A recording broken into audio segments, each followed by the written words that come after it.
Okay. Ayan o, pag nasa bukid ka, puro uling yan. Wala nang arte-arte yan. O yan o.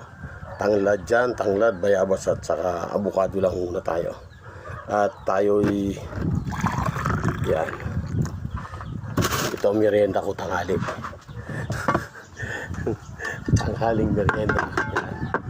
Tapan muna natin yan. Okay, wala namang dumi rito. Mainit-init pa.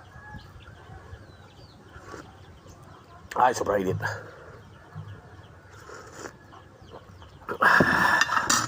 Tsaka meron tayong overripe na ito, saging lang. Kunti lang kakainin natin at huwag sobra.